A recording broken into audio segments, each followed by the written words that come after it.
నేస్తం టీవీకి స్వాగతం. మంచిర్యాల జిల్లా బెల్లంపల్లి మున్సిపాలిటీలో స్వతంత్ర అభ్యర్థిగా 17వ వార్డు కౌన్సిలర్ పినిరెడ్డి లక్ష్మణరావు మాట్లాడుతూ వార్డుని ఆదర్శంగా తీర్చిదిద్దుతానని హామీ ఇస్తున్నాను. యాపిల్ గుర్తుకు ఓటు వేసి అత్యధిక మెజార్టీతో గెలిపించాలని ప్రజలందరినీ కోరుకుంటున్నాను. మా వార్డులో ఏ సమస్యలు వచ్చినా నేను పరిష్కరిస్తానని హామీ ఇచ్చారు. ఈ కార్యక్రమంలో సీనియర్ నాయకులు, కార్యకర్తలు పాల్గొన్నారు. డబ్బును ఎంత అంటే అంత వెదజేయడానికి నన్ను ఓడించేందుకు చాలా ప్రయత్నాలు చేస్తాను. నేను ధర్మాన్ని నమ్ముకున్నా, నేను ప్రజలకు సేవ చేస్తానికి ముందుకు వచ్చిన. మీరు ఆలోచించుకోండి, డబ్బులు ఇస్తే తీసుకోండి, వాళ్ళను చిత్తుగా ఓడించండి.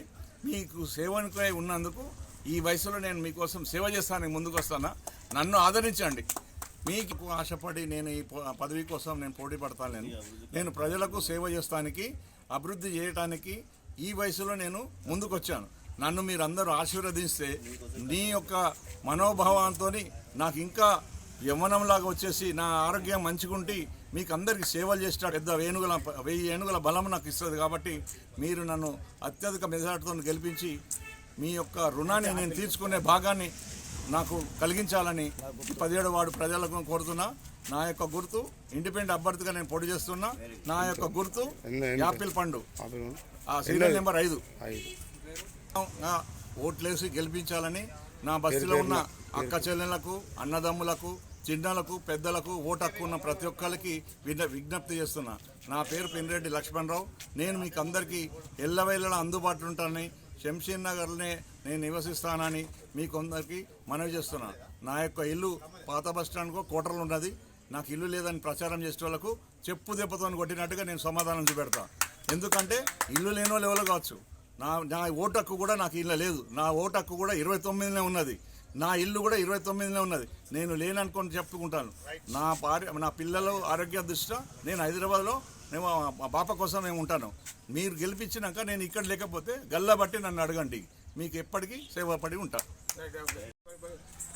ఓటర్ మహాశయులకు విజ్ఞప్తి, నేను గత 40 సంవత్సరాల నుంచి ఈ శంషీర్ నగర్ను నాకు అందుబాటులో ఉన్నంత వరకు కరెంటు పోల్లు తెప్పించాను, గవర్నమెంట్ స్కూల్ కట్టించాను, అంగన్వాడీ బిల్డింగ్ కట్టించాను, మా హాస్పిటల్ కట్టించాను, మన కులదైవమైన ఆంజనేయ స్వామికి స్థలం ఇప్పించి స్టేట్ ద్వారా గుడిని కట్టించాను.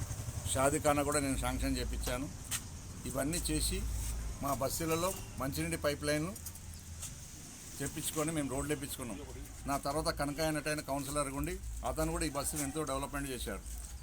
ఈ గత 2 సంవత్సరాల క్రితం కాంగ్రెస్ పార్టీలో మేము చేరి కాంగ్రెస్ పార్టీ ఎమ్మెల్యే కోసం మా సాయశక్తులా కృషి చేసి మేము పోరాడి అతన్ని గెలిపిస్తే పార్టీ వాళ్ళు మమ్మల్ని ఏమాత్రం కనుకరించకుండా, పార్టీ మా సేవలను గుర్తించక, ప్రజలను ఉన్న అభిమానాన్ని గుర్తించక, అనామకులకని కాకుండా వాళ్ళకు ఎవరైతే నచ్చిందో, వాళ్ళకి ఎవరైతే డబ్బులు సహాయం చేస్తారో వాళ్ళకి టికెట్ ఇచ్చిండు.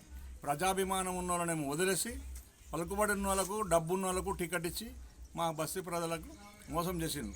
ఈ మోసాన్ని ఎదిరించేందుకే నేను ఇండిపెండెంట్గా బరిలో నిలబడ్డా. ఈ ప్రజలలో నాకు సానుభూతి ఉన్నది. నా ఎమ్మడి దాదాపు ప్రతిరోజు 200 మంది మహిళలు నా చుట్టూ తిరిగారు. వాళ్ళు నా కోసం ఎంతో కృషి చేస్తాను. నా గెలుపు కోసం వాళ్ళ అభిమానాన్ని నేను ఎప్పటికీ మర్చిపోను. రవీంద్ర నగర్ కానీ, శంషీర్ నగర్ కానీ, కాంట్రాక్ట్ బస్సు కానీ అపూర్వమైన స్పందన వచ్చింది. ఈ స్పందన ఇలాగే కొనసాగితే నేను గెలిపోతాను, నాకు నల్లేరులాగా అవుతుంది. దయచేసి ప్రజలందరూ, నేను ప్రజలకందరికీ గతంలో ఎట్లయితే అందుబాటులో ఉన్నానో, ప్రజల సహకారం తీసుకొని నేను ఏ విధంగా అయితే డెవలప్మెంట్ చేశానో, ఇప్పటికైనా కూడా నేను గెలిచినాక నా యొక్క ప్రజల కోసం వాళ్ళ ఇంటి సమస్యలు ఏదున్నా కానీ వాళ్ళ ఇంటి దగ్గరికి పోయి వాళ్ళ సమస్యలను తీర్చి, వాళ్ళ కోరికలకు ఏమున్నా పెన్షన్లు కానీ, రోడ్లు కానీ, కాలువలు కానీ, కరెంటు పోలు కానీ నా యొక్క వేసి నిరూపించుకున్న నా నిజాయితీని. మీరు నాకు ఇచ్చిన గిఫ్ట్ పార్టీ నుంచి వచ్చే నిధులను డబ్బులకు ఆశించకుండా, కమిషన్లకు ఆశించకుండా అభివృద్ధి పదంలో నడిపించేందుకు నేను ప్రయత్నిస్తాను. మా 17వ వార్డులో ఉన్న ఖాళీ స్థలాల్లో బీదలకు ఇళ్ల పట్టాలు ఇప్పించి వాళ్ళకు ఇల్లు కట్టుకునేందుకు నా సాయశక్తుల కృషి చేస్తాను. ఇందిరమ్మ ఇళ్ల కోసం ఎవరైతే రాలేదో వాళ్ళకందరికీ ప్రభుత్వం ద్వారా సెంట్రల్ గవర్నమెంట్ స్కీమ్ కానీ, స్టేట్ గవర్నమెంట్ స్కీమ్ కానీ అమలయ్యేటట్టు మీకు అందరికీ ఇల్లు కట్టిస్తేందుకు నేను ప్రయత్నిస్తాను. మేము ఇంటింటి పర్యటన చేస్తా అంటే ఘోరాతి ఘోరమైన పరిస్థితులు ఉన్నాయి. కరెంటు సమస్య ఉన్నది, పోళ్ళు లేవు, కాలువలు లేవు, రోడ్లు లేవు. ఈ మురుగు కాలువలు వాళ్ళ ఇంటి ముందు నుంచే పారుతున్నాయి. ఈ గతంలో 20 సంవత్సరాల నుంచి పాలించిన వాళ్ళందరూ వాళ్ళు ఏం చేసిందో తెలియదు, కానీ ప్రజలందరూ నిరసన తెలియజేస్తున్నారు. నేను గెలిచినాక ప్రతి లైన్కు కరెంటు పోలు, ప్రతి లైన్కు రోడ్డు, ప్రతి లైన్కు మురుగు కాలువలు నిర్మించి ఇస్తా.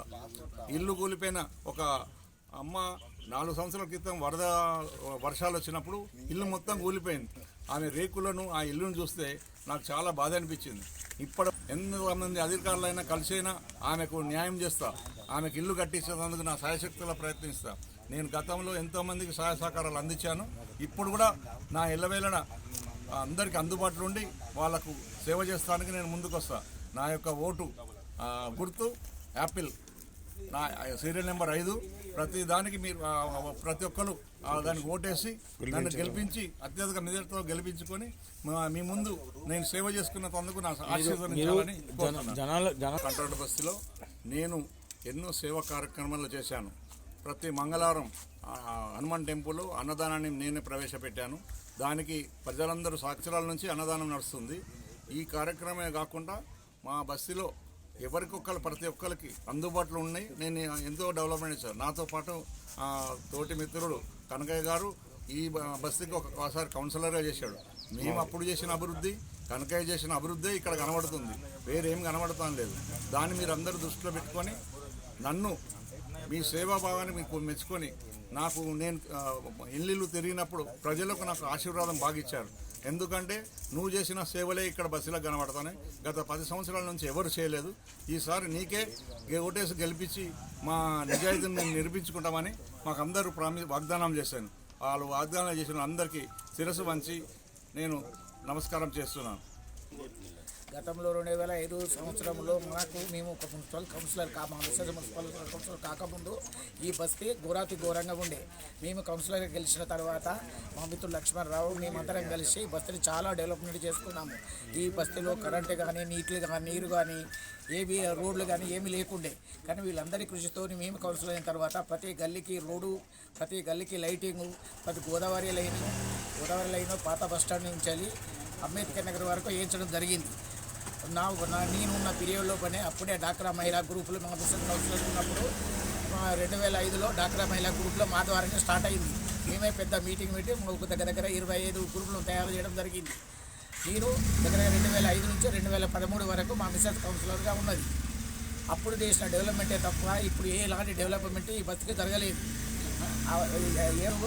అన్ని ప్రజలకు అందుబాటులో ఎల్లువెల్ల ఉంటూ వాళ్ళకు సేవలు చేస్తూ ఉండేవాడినో, అదేవిధంగా నా తోటి ఫ్రెండ్ అయిన లక్ష్మణరావు గారు కూడా అలాగే అందుబాటులో ఉంటూ మన బస్సు ఇంకా డెవలప్మెంట్ చేయడానికి చాలా కృషి చేస్తూ ఆదర్శంగా అతనితో కూడా మీ అందరం ఉంటూ ప్రోత్సహిస్తూ ప్రజలకు అందుబాటులో ఎల్లువెల్ల ఉంటూ డెవలప్మెంట్కు చాలా పునరుద్ధి చేస్తాం.